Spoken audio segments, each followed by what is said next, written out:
So now Apple has basically gone ahead and said, this is, every game should have this.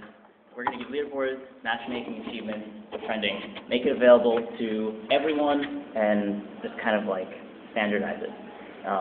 And this is really cool because this is pretty much what we've been working on for a really long time. And I'm going to just go out on a limb and make a fairly bold statement that I think every game will be an online game by Christmas. I don't see any reason why this isn't the case. But the question is, how do you prepare for it? So as an indie developer, what do you need to start doing to get ready to make your game online if you haven't already done it or taken it? So we can help with this. So I've been working on this thing called Feint for about 1.5 years now, and it's an online gaming network that came out of a public game that I built in November 2008 called the Feint 2, which was an asynchronous MMO. And now, about 14 months later, after launching Feint, we've got 19.5 million players using Feint. There are 1.5 million daily active users that take part in this every single day. We have 1,548 games live in the App Store using Feint. That's by far the largest online gaming network. I think our closest competitor has 200 games.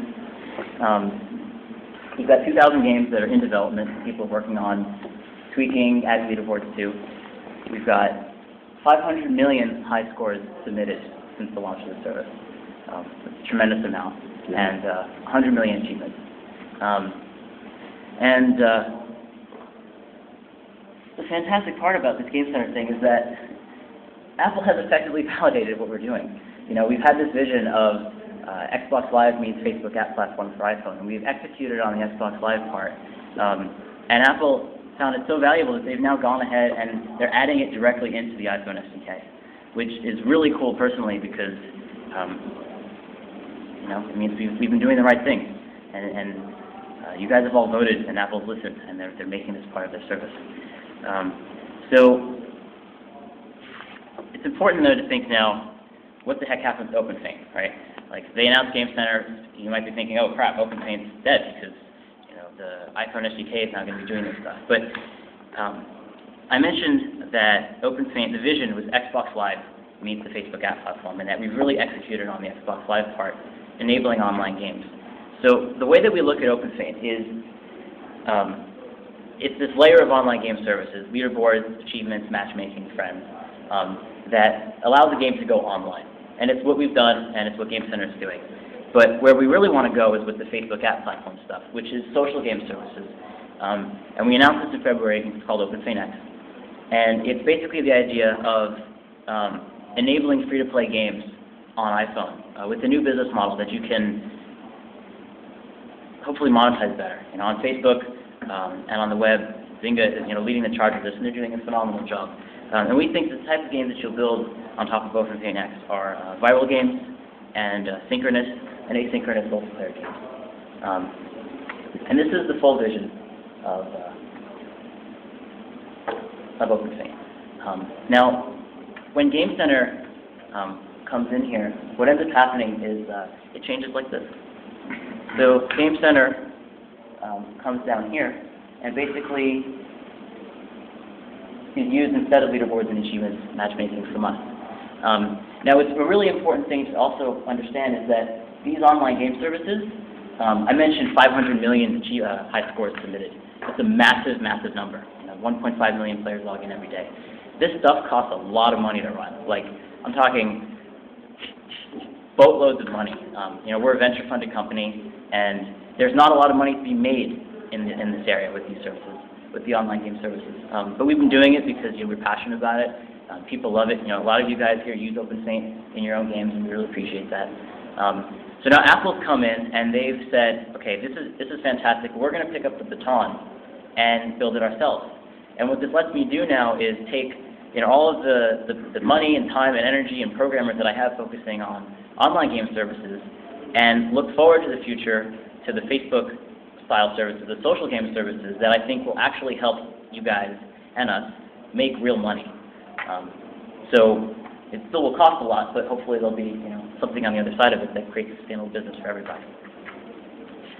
So, online game services.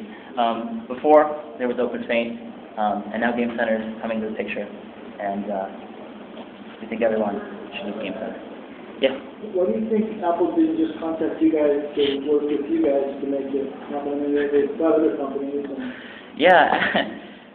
Is there no contact at all? Apple's a funny beast.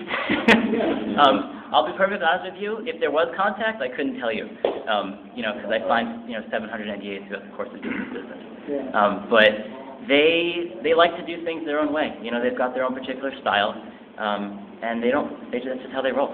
Yeah. It's really hard to say. Yeah.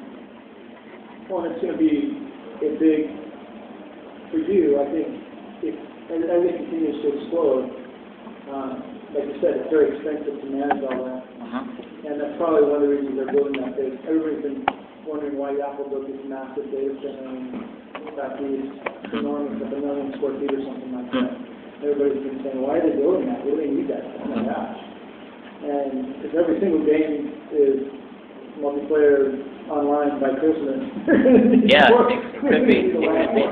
Yeah, I don't quite know if they need $1 million data center to do this, but maybe a good chunk of it. Yeah. I would actually imagine that might be for their what they're turning Lala into, like a cloud iTunes or something. Yeah. That might be more interesting. So let's talk about online games and how it's going to impact you guys. So I said that every game is going to have this stuff like Christmas. So how is it going to change the way that you make games and the way that people play with your games? These are obviously the big 4 features that come with online games: leaderboards, achievements, matchmaking, and friends. But the biggest way that this stuff is going to actually impact your game is engagement. In the way that that players actually spend their time using your game. And the biggest thing is that they're going to be playing your game differently. When you have a game that is not connected, is not online, what you end up, typically it's like a story game where you play through some progression that you want to, learn what happens to the crazy moon planet monster and see when it lands on your Earth or something. Or you have like stages that you go through or something like that. But when you add in online gaming services, you end up creating the ability for people to compete with their friends, and there's this social pressure that's happening. So instead of just, beating stage 1, I might play stage 1 40 times because I want to try and beat Ken's score. So I end up playing your game very differently. When you put in achievements, you end up creating a metagame around it. People will, try and drive the motorbike into the wall to make it explode because that's an achievement and they get points for it. Right. So they'll play your game differently. And as a result of that, they spend more time playing because they now have more reasons to play. It's no longer just about finishing the content that you've created. It's about doing it in a way that it competes with their friends within a context that provides more meaning, so they're more likely to keep doing it and play longer. And their expectations change. So once this starts happening and they start playing games that have these features, and it's already kind of starting to happen because networks like Feint and Plus and Crystal are implementing games. The expectations of the gamer start to change. They start to expect to be able to get achievement points, and they start to expect to be able to compete with their friends and vie for the top spot on the leaderboard and have that extra bit of gameplay that keeps them coming back.